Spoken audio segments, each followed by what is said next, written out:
Infinix Zero 5G 2023 akhirnya dapat update Android 13 dan XOS 13. Lantas apa saja yang baru, gimana performanya, apa saja kelebihan dan kekurangannya, ada bug apa saja, terus gimana solusinya? Jadi simak review update Android 13 dan XOS 13 Infinix Zero 5G 2023. Oke, kita masuk ke materi pembahasannya. Tapi saya mau ingetin, video ini bakal panjang dan saya nggak tahu bakal sampai berapa menit. Karena saya mention banyak hal, kurang lebih sekitar 25, jadi saya bagi jadi 6 sesi. Pertama tampilan, kedua performa, ketiga plus minus, keempat bug dan solusinya, kelima kesimpulan, dan terakhir jawab pertanyaan teman-teman. Jadi kalian bisa pilih chapter yang kalian butuhkan, tapi kalau kalian nonton dari awal sampai full, tanpa skip-skip, bakal lebih banyak informasinya. Oke, langsung aja ke sesi pertama, tampilan. Dari segi tampilan secara garis besar setelah update Android 13 dan XOS 13, tidak ada perubahan yang terlalu mencolok. Layoutnya masih sama, menu setting sama, lalu home screen sampai bentuk ikonnya juga masih sama. Coba teman-teman bedain mana XOS 12 dan XOS 13. Pasti pada bingung ya. Tapi ada beberapa perubahan kecil-kecilan yang menurut saya jadi tambah bagus dan tambah menjengkelkan. Kayak kotak saran sekarang bisa digeser, folder besar bisa display 3x3, yang sayangnya saya nggak nemu opsi balikin jadi 2x2. Lalu icon control center dan navigasi bar di XOS 13 itu sekarang sedikit ditebalin. Untuk icon sinyal modelnya juga baru, yang kata saya ini lebih mirip Realme UI. Terus menu volume slider sekarang bisa atur beberapa jenis volume sekaligus. Dan karena ini Android 13, akhirnya XOS 13 mendukung Adaptive Color Palette, fitur yang sudah ada sejak Android 12 di Google Pixel 6 series. Jadi fitur ini bakal menyesuaikan warna icon dan aplikasi Google sesuai warna dominan wallpaper yang sedang kita gunakan. Cuma ya, sama kayak MIUI 14, Android 13, tidak semua icon bisa kita pakein color palette. Seandainya bisa bakal lebih sip. Oke, itu saja perubahan kecil yang saya temukan. Kalau aplikasi bawaan XOS rata-rata masih sama-sama aja, entah dari tampilan dan fiturnya. Sekarang masuk ke topik perubahan besar Infinix Zero 5G 2023 setelah update Android 13 dan XOS 13. Yang pertama itu refresh rate-nya sekarang ada 90 Hz. Ini fitur yang saya harapkan karena sebelumnya itu cuma ada pilihan adaptif 60 Hz dan 120 Hz. Yang kedua, RAM virtual Infinix Zero 5G 2023 sekarang sampai 8 GB karena sebelumnya maksimal itu 5 GB. Tapi bawaan 8 GB RAM itu udah cukup gede ya, masih aman lah buat multitasking. Jadi bagi saya ini gimmicknya nambah gede aja. Oke, yang ketiga, XOS 13 di Zero 5G 2023 sekarang ada fitur VOLAC. Ini fitur sebenarnya udah ada sejak lama dari Zero X Pro. Jadi VOLAC itu fitur semacam Google Assistant dari Infinix. Singkatnya seperti fitur babu karena bisa kita suruh-suruh. Cuma ini fitur nggak support voice comment bahasa Indonesia. Jadi saya rasa bakal useless. Kalau jago bahasa Inggris sih bakal kepake ya. Paling buat yang bahasa Inggrisnya kurang, yang bakal berguna itu VOLAC Translate-nya. Cara pakainya juga praktis dan bisa translate gambar atau video. Tapi lagi-lagi fitur translate-nya itu terasa useless ya, karena cuma support di sedikit aplikasi. Oke, yang keempat, settingan DPI sekarang tidak terpotong. Sebelumnya di XOS 12, setiap rubah DPI yang lebih kecil, area control center-nya itu selalu kepotong. Sekarang di XOS 13 masalah itu sudah di-fix. Yang kelima, smart panel sekarang punya 2 baris. Sebelumnya di XOS 12 itu cuma ada 1 baris. Jadi areanya itu lebih kecil dan suka nggak sengaja ke close. Sekarang di XOS 13 itu diperlebar area aksesnya. Jadi lebih intuitif aja kalau mau multitasking atau mau nge-floating aplikasi. Yang keenam, floating window dan bubble window sekarang bisa 2 aplikasi sekaligus.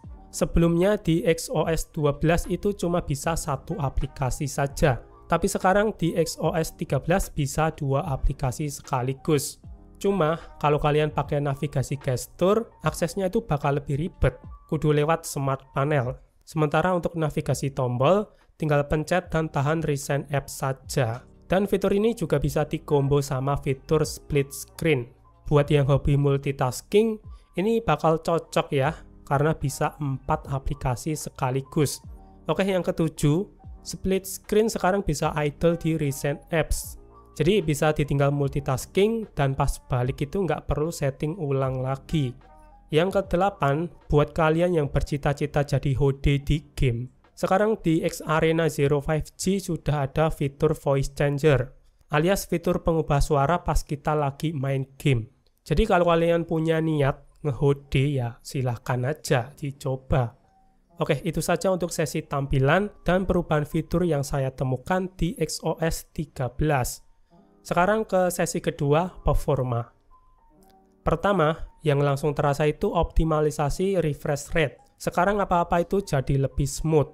Sebelumnya, kalau kita udah set refresh rate 120 Hz, pas pakai floating window atau scrolling di YouTube, Instagram, dan Facebook, kadang kayak turun di 60 Hz.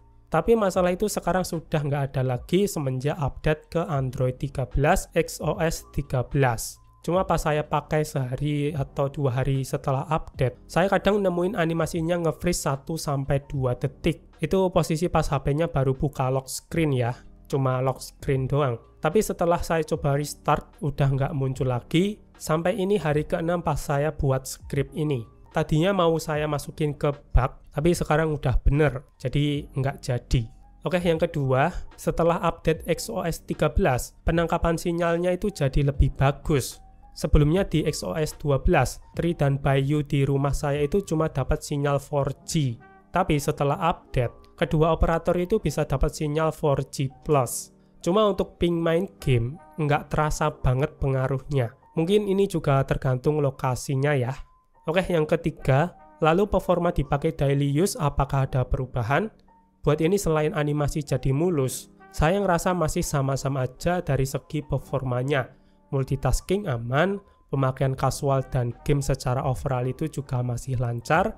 Mungkin ya ada perubahan, entah itu di response time UI-nya atau di bagian minor lainnya. Yang impact-nya itu nggak terlalu sampai terasa signifikan, jadi sampai susah dirasakan.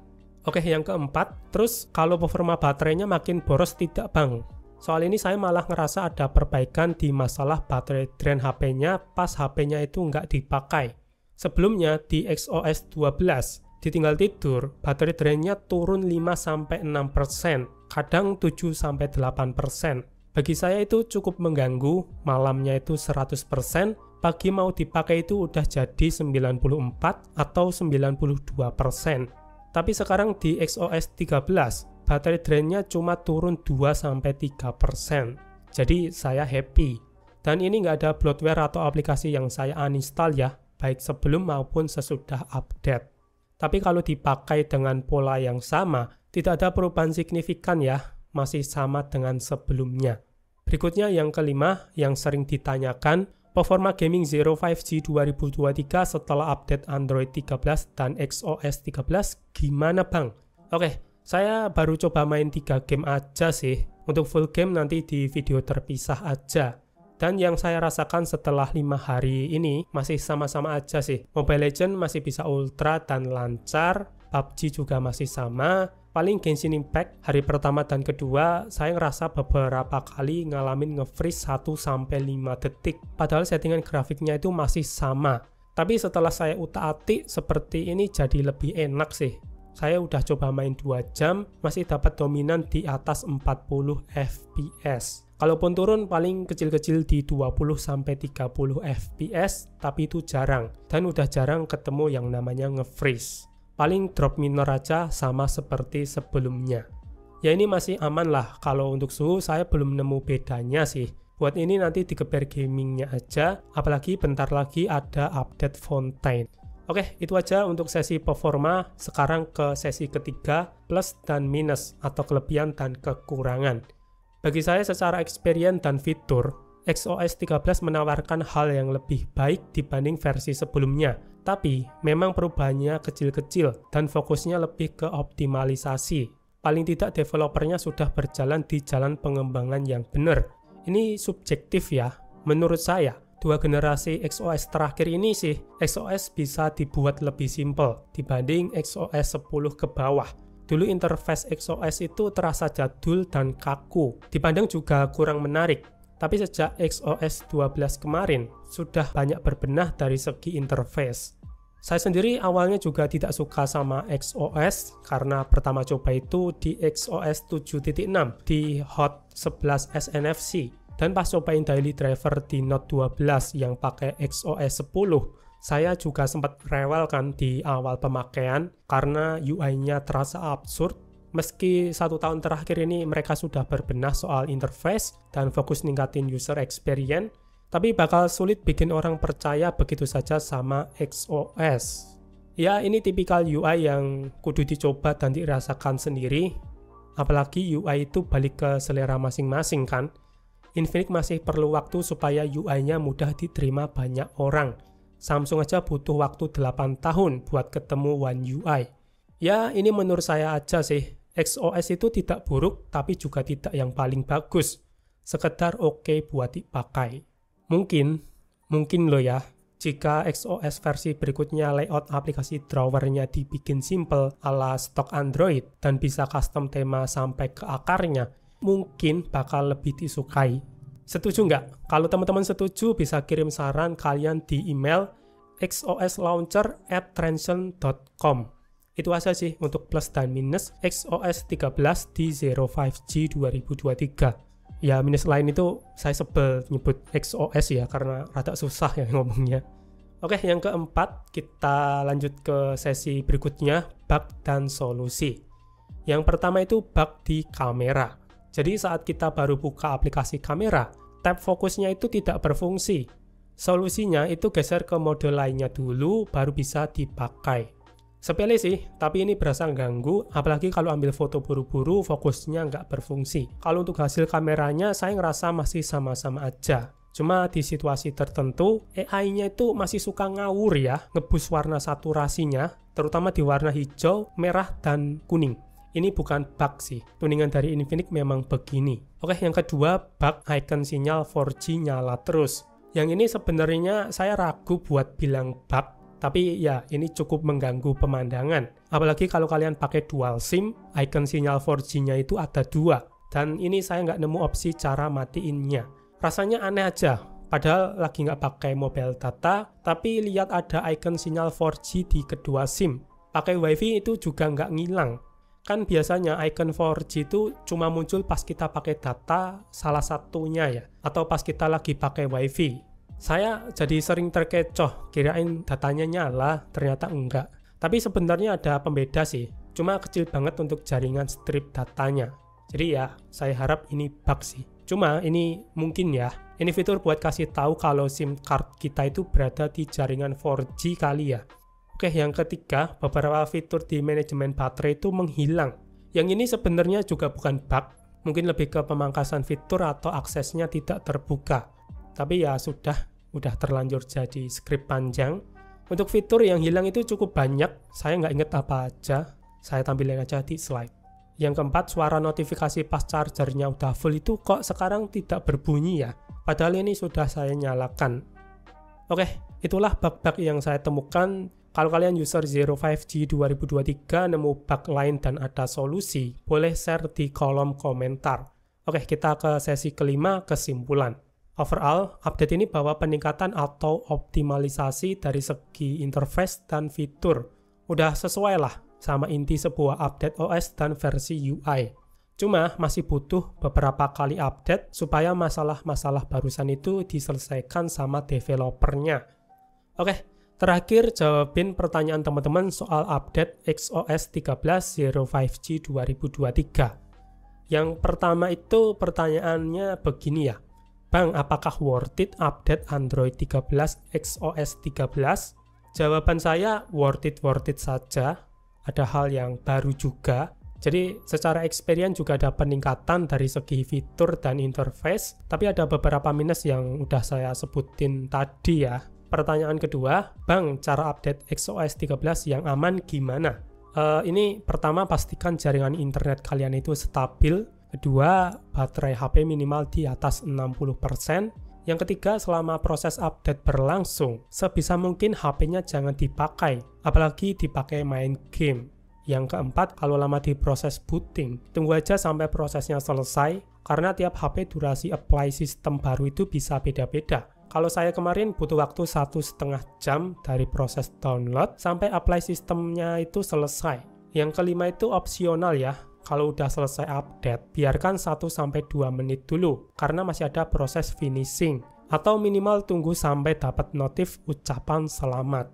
Pertanyaan ketiga ini lumayan sering ditanyakan. Bang, setelah update, apakah perlu reset pabrik atau factory reset? Jawaban saya tidak perlu sih, selagi tidak ada masalah, kecuali nemu bug dan bug itu satu-satunya di HP-mu. Terus bugnya juga tidak wajar, boleh itu di reset pabrik. Yang keempat, Bang, Zero 5G 2023 dapat update OS dan XOS berapa kali? Jawaban saya, update ini update major terakhir di HP ini ya. Jadi untuk kedepannya, sampai awal tahun 2025, kita cuma dikasih update security patch, optimalisasi, dan fix bug aja. Pertanyaan ke berapa ini? Kelima kali ya.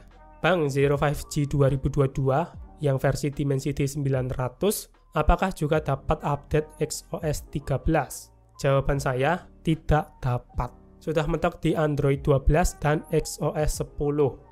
Oke, jadi segitu dulu untuk review update Android 13 dan XOS 13 di Infinix Zero 5G 2023 yang saya temukan ya selama pemakaian 6 hari terakhir kali ya. Saya lupa update-nya hari Jumat atau Sabtu gitu.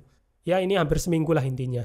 Dan kalau teman-teman nemu hal yang baru atau bug yang belum saya mention, boleh cerita di kolom komentar. Sampai jumpa di video gadget selanjutnya dan sayonara.